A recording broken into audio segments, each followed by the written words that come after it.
Jumpa lagi di channel Haiko Education. Video kali ini kita membahas stoikiometri, khususnya untuk membahas soal tentang rumus empiris, rumus molekul, rumus hidrat, dan kadar unsur dalam senyawa. Penjelasan teorinya mungkin sudah bisa dilihat di video Haiko yang sebelumnya ya. Video ini khusus untuk membahas soal saja. Ya, oke, kita bahas dari soal yang pertama. Suatu gas hidrokarbon terdiri dari 80% massa karbon. Tentukan rumus empiris senyawa tersebut, diketahui ARC12 dan H1. Jadi yang di sini dikatakan gas hidrokarbon. Gas hidrokarbon itu berarti rumus empirisnya CXHY. Ya, jadi kita misalkan massa CXHY itu 100 gram. Jadi CXHY ini terdiri dari 80% massa karbon, berarti ini dari karbonnya saja 80% dari 100 gram, berarti 80 gram. Berarti hidrogennya itu 20 gram. Nah, pertanyaannya rumus empiris. Rumus empiris itu perbandingan sederhana mol-mol unsur pembentuk suatu senyawa. Jadi rumus empirisnya berarti kita membandingkan molnya karbon dibanding dengan molnya hidrogen. Jangan lupa kalau mol itu massa per AR atau massa per MR, berarti molnya karbon, massanya karbon dibagi AR-nya karbon, lalu dibandingkan dengan massanya hidrogen dibagi dengan AR-nya hidrogen. Berarti ini jadi massanya karbon 80 per AR-nya 12 dibanding dengan hidrogen massanya 20 per 1. Jadi ini kalau kita sederhanakan jadi 20 per 3 dibanding 20 per 1. Nah, ini kita biar sama penyebutnya ya. Kalau kita buat sama penyebutnya berarti ini dikali 3, nanti ini dapat 20 banding 60, atau disederhanakan lagi menjadi 1 banding 3. Berarti rumus empirisnya adalah CH3. Oke, selanjutnya kita lihat soal yang nomor 2. Nah, soal nomor 2, sebanyak 150 gram suatu senyawa dengan rumus empiris CH2O. Ini rumus empirisnya sudah diketahui, mengandung 5 kali 10 pangkat 23 molekul. Lalu AR-nya ada dan bilangan Avogadro di sini ditetapkan 6 kali 10 pangkat 23. Pertanyaannya rumus molekul. Jadi rumus empirisnya sudah ada, rumus molekulnya itu berarti ada satu faktor pengalinya lagi. Jadi kalau misalkan kita tulis di sini ya, rumus molekul. Rumus molekulnya itu berarti nanti CH2O, lalu ada satu faktor pengali yang kita ini belum tahu.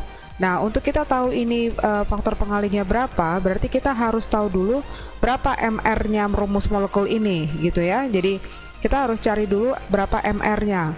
Nah, di sini diketahui dia mengandung 5 kali 10 pangkat 23 molekul. Jadi kembali lagi ingat ke konsep mol. Banyak molekul atau banyak partikel itu sama dengan mol dikali bilangan Avogadro. Mol dikali bilangan Avogadro. Nah, jadi banyak partikelnya 5 kali 10 pangkat 23. Nah, sementara ini mol adalah massa per MR. Jadi berarti ini kita tulis 150 ya, massa per MR-nya. MR-nya kalau di sini berarti MR-nya sudah MR molekulnya senyawa tersebut. Dikali Avogadro-nya 6 kali 10 pangkat 23. Nah, ini 10 pangkat 23 boleh dicoret ya. Berarti dari perhitungan ini kita dapat MR-nya 180. Nah, lalu kembali ke sini, rumus molekulnya CH2ON, berarti MR-nya CH2ON itu harus 180. Nah, masukkan AR-nya C12 ditambah AR-nya H1 kali 2 berarti 2 ditambah AR-nya O16 dikali N itu sama dengan 180. Ini 14 tambah 16 berarti 30. 30N sama dengan 180, berarti kita dapat N-nya sama dengan 6. Berarti rumus molekulnya berarti jadinya CH2O tapi faktor pengalinya itu 6 atau C6H12O6. Oke, jadi ini ya rumus molekul dari senyawa tersebut. Oke, selanjutnya kita lihat soal yang ketiga. Soal yang ketiga, diketahui ARN, CO, dan H, berapakah massa nitrogen yang terdapat dalam 360 gram CONH2 Ya, berarti ini berhubungan dengan kadar unsur dalam senyawa ya. Jadi pertanyaannya massa nitrogen di dalam ini senyawanya CONH2.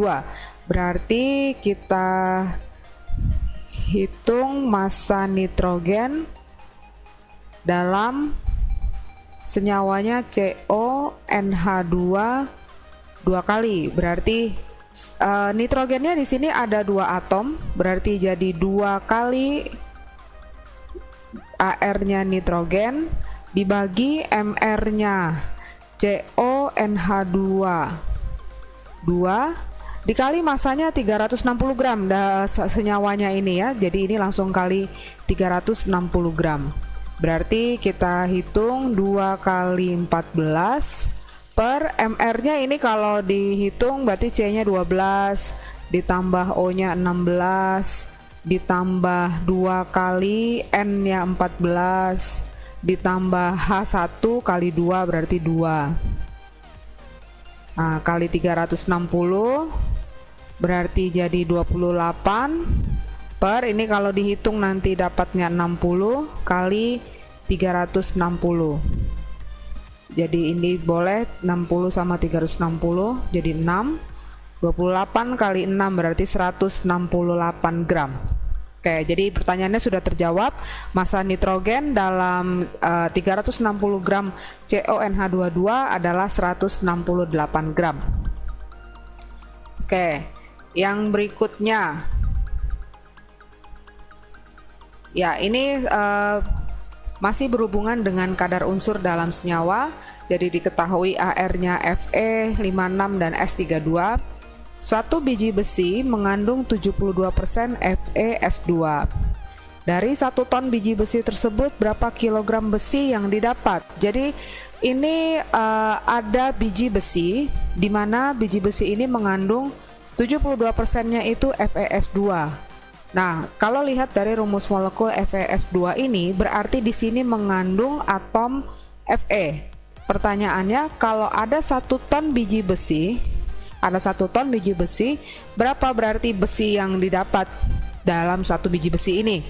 Nah, untuk menjawab soal ini kita harus ingat lagi mungkin prinsip yang bakpao ini ya, yang di video sebelumnya mungkin kita sudah jelaskan tentang bakpao ini, tentang kadar unsur dalam senyawa.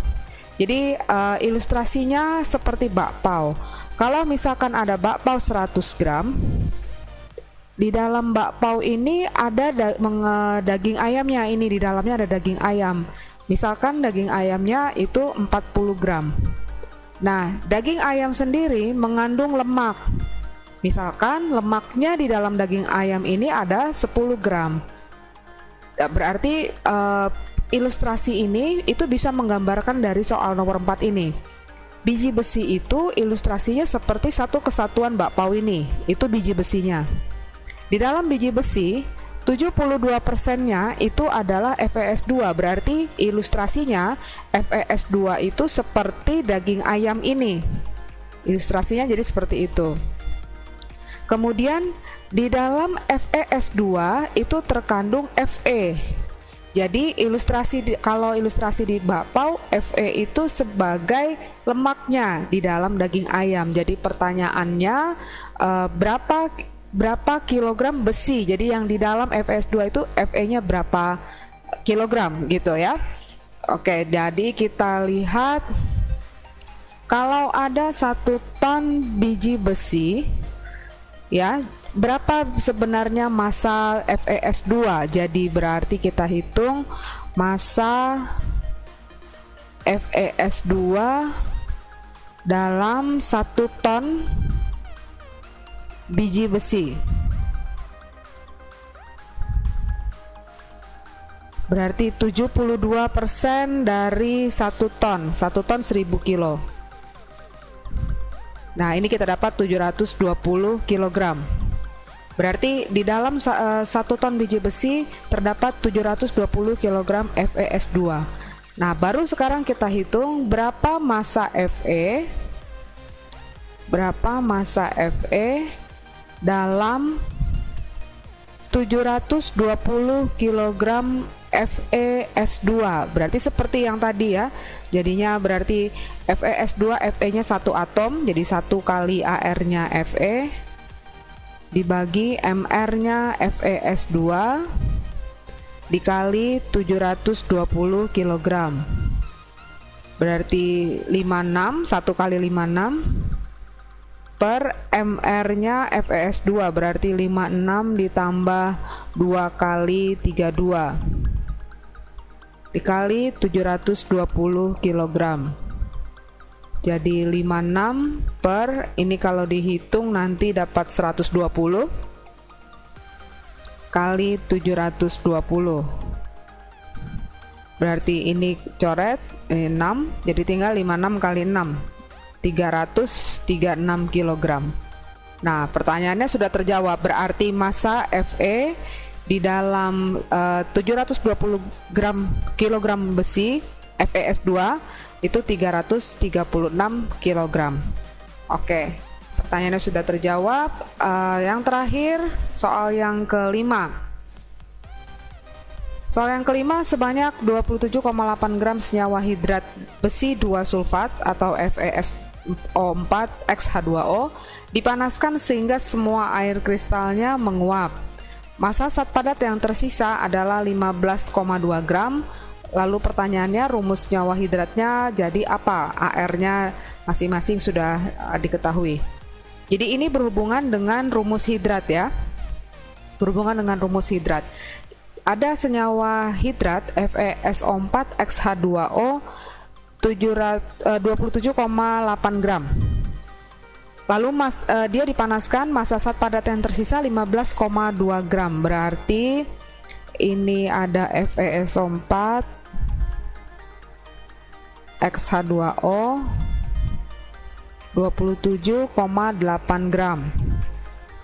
Ini terdiri dari FeSO4-nya saja itu 15,2 gram.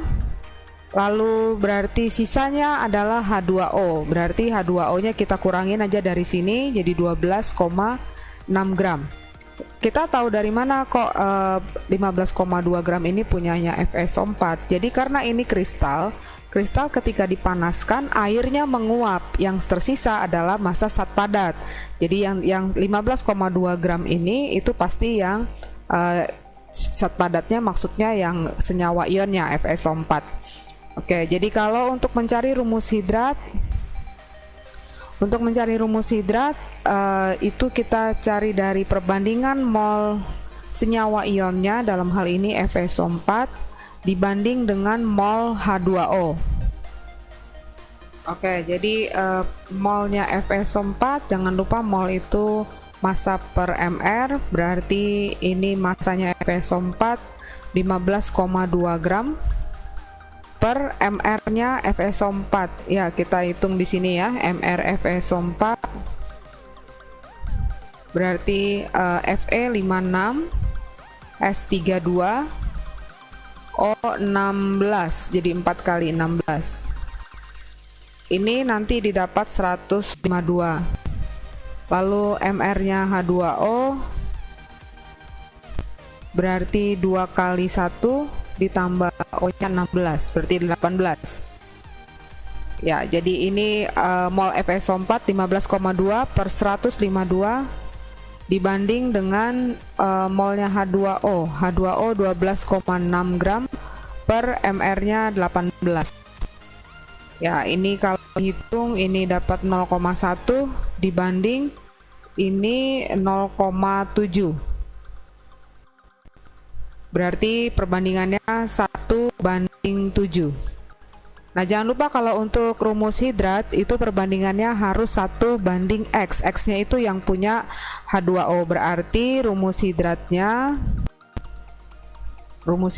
sudah terjawab, FeSO4 7H2O. Oke, jadi demikianlah pembahasan kita tentang soal-soal yang berhubungan dengan kadar unsur dalam senyawa, rumus hidrat, rumus empiris, dan rumus molekul. Semoga bermanfaat.